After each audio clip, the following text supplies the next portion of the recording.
Commission ఒకటి కేంద్రమే ఏర్పాటు చేయనున్నది 4000 మెగావాట్లు అదనంగా. అది కాక రాష్ట్ర ప్రభుత్వం కూడా తాను కొత్త థర్మల్ పవర్ స్టేషన్స్, అదేవిధంగా ఎలక్ట్రిసిటీ మనం ఉత్పత్తి కూడా మనం రాష్ట్ర ప్రభుత్వం కూడా జాగ్రత్తలు తీసుకుంటూనే ఈలోగా జాతీయ స్థాయిలో కావలసినంత ఉత్పత్తి కరెంటు ఉంది. దాన్ని మనం తక్కువ ధరకే అమ్ముతున్నాయి అన్ని కంపెనీలు. ఆ తక్కువ ధరకు దొరికే కరెంటు కూడా మనం తెచ్చుకోవచ్చు అనేది ఆ రోజుల్లో మేము చేసినటువంటి సూచన. ఈ 3 సూచనలు ప్రధానంగా, ఒకటి కేంద్రం నుంచి వచ్చే కరెంటును మనం వాడుకోవటం చట్ట ప్రకారంగా, రెండవది మనం ఉత్పత్తిని పెంచుకోవటానికి చర్యలు తీసుకోవటం. ఆ చర్యలు తీసుకునేటప్పుడు కూడా జాగ్రత్త పాటించాలి. సాంప్రదాయక ఏతరమైనటువంటి మనకు ఇంధన ఉత్పత్తికి కూడా సోలార్ ఎనర్జీ ఇట్లాంటి వాటి మీద కూడా దృష్టి పెట్టాలని.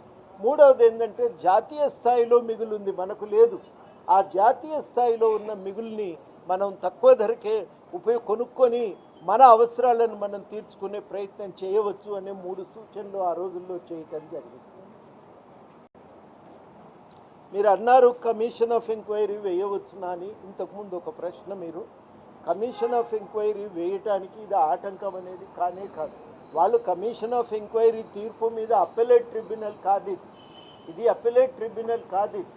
మొత్తంగానే విద్యుత్ రంగానికి సంబంధించిన నిర్ణయాలను తీసుకునే విషయంలో ప్రభుత్వం చట్టపరంగా వ్యవహరించిందా లేదా, న్యాయసమ్మతంగా వ్యవహరించిందా లేదా అనేదే ఇవాళ చాలా కీలకమైనటువంటి ప్రశ్న.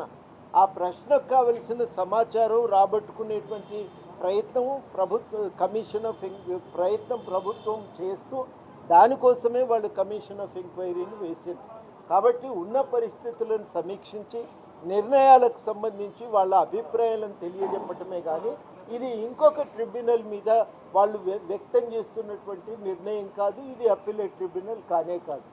మొదటిది. రెండవది ఏంటంటే, ఇంతకుముందు రఘు చెప్పినట్టు చాలా అంశాలు దీంట్లో ఉన్నవి, అవి ఈ రెగ్యులేటరీ కమిషన్ పరిధిలోకి వచ్చేవి కావు.